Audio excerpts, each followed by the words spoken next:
Qëllimi është të hymë në një fazë të re në transformimin e kombinatit apo më saktë territorit të kombinatit metalurgjik në një park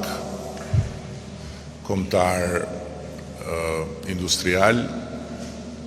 i cili ka një potencial të jashtëzakonshëm dhe për cilin ne duam të mbështetemi tek një aleancë me të gjithë bizneset që janë këtu të pranishme, jo vetëm për të stimuluar më tutje zgjerimin tuaj, por edhe për të ndërtuar një koncept të ri në administrimin e jetës përditshme të gjithë territorit. Ne kemi angazhuar një numër të konsiderueshëm arkitektësh, arkitektë të huaj, ndër më të mirët që gjenden sot, dhe arkitektë vendas, po ashtu ndër më të mirët,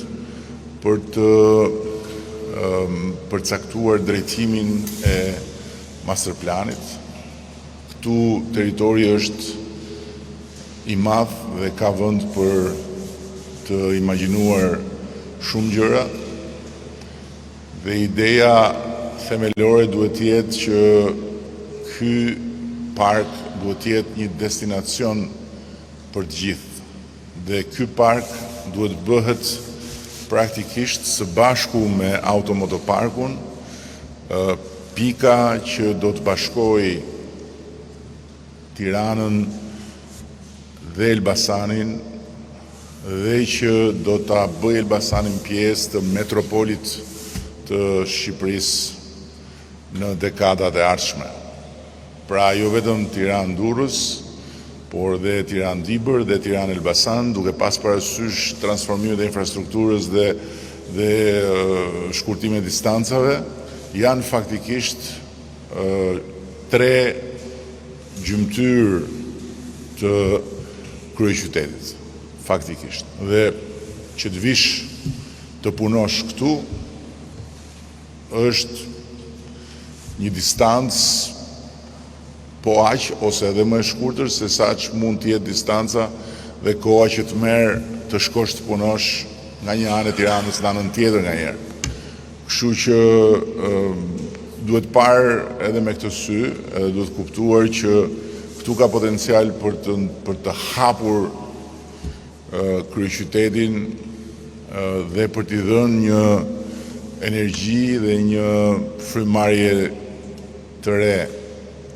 e përsëris me të dy këto pika që janë shumë afër njëra tjetrës, parku i kombinatit dhe automotoparku, i cili cirkuitin e Formulës 1 do ta ketë si qershin mbitor, por nuk do të jetë, nuk është një investim thjesht dhe vetëm për Formulën 1 që është 3 ditë në vit, por do të jetë një destinacion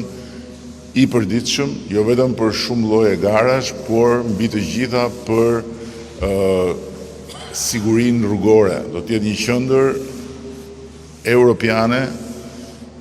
për rritjen e sigurisë rrugore, sipas modeleve më të mira që ka sot Europa dhe fal edhe partneritetit ndërtuar me qendrën e sigurisë rrugore në Austri. Tjetra që dua të them është që ne kemi shumë të nevojshme që nga ana juaj të na bëhet me dije, prandaj na duhet të krijojmë këtë tryezë përbashkët, dhe orientimi im për të dy ministrat është që ta mundsojnë një gjë të tillë,